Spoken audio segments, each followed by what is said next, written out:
Hello student, इसे school में आपका स्वागत है।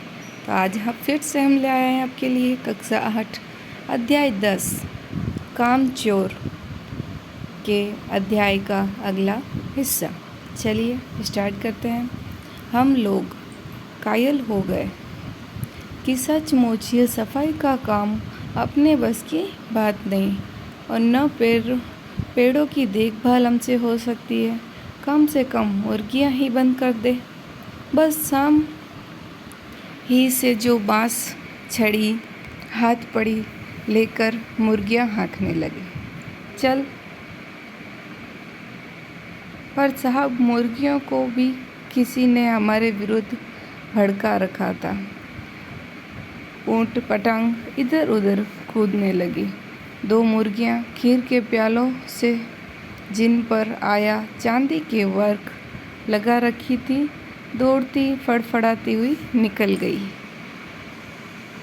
तूफान गुजरने के बाद पता चला कि प्याले खाली हैं और सारी खीर दीदी के कामदानी के दुपट्टे और ताजे धुले सिर पर लगी हुई है। एक बड़ा सा मुर्गा अम्मा के खुले हुए पानदान में कूद पड़ा और कत्थे चुन्ने से लुथले हुए पंजे लेकर नानी अम्मा की सफ़ेद दूध जैसी चादर पर छापे मारते हुए निकल गया।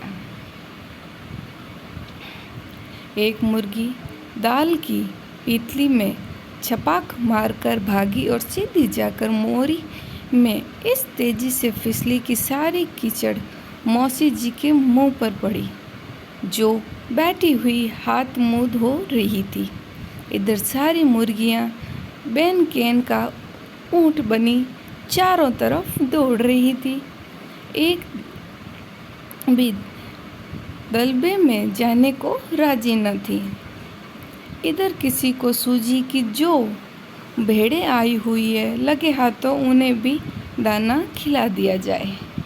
दिन भर की भूख, भेड़ें, दाने व सूप देखकर जो सबकी सब झपटी तो भाग कर जाना कठिन हो गया। लस्टम पस्टम तख्तों पर चढ़ी गई, पर भेड़ चाल महसूस है। नज़र तो बस दाने के सूप पर जमी हुई थी। पलंगों को फलांगती, बर्तन लुढ़काती साथ साथ चढ़ गई।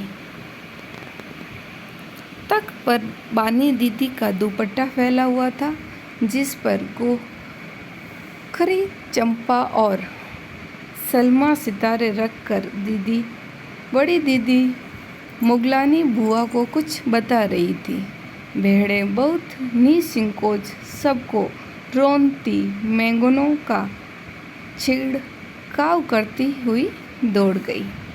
जब तूफान गुजर चुका था तो ऐसा लगा जैसे जर्मनी की सेना टैंकों और बमबारों सहित इधर से छापा मारकर गुजर गई हो। जहाँ जहाँ से सूप गुजरा, भेड़ें शिकारी कुत्तों की तरह गंध सूंघती हुई हमला करती गई। अंजन अम्मा एक पलंग पर दुपट्टे से मुंह ढके सो रही थी। उन पर से जो भैंसें दौड़ी तो न जाने वह सपने में किन महलों की सैर कर रही थी। दुपट्टे में उलझी हुई मारो मार खींचने लगी,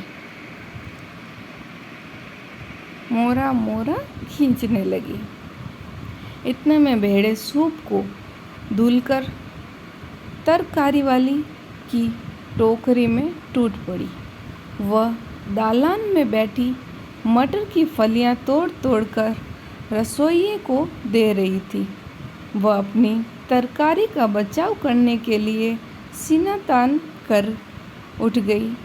आपने कभी भेड़ों को मारा होगा तो अच्छी तरह देखा होगा कि बस ऐसा लगता है जैसे रुई के तकिए को कूट रहे हो।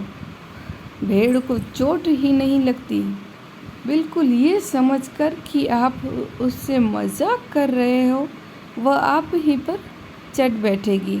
जरा सी देर में भेड़ों ने तरकारी छिलकों समेत अपने पेट की कढ़ाई में झोंक दी।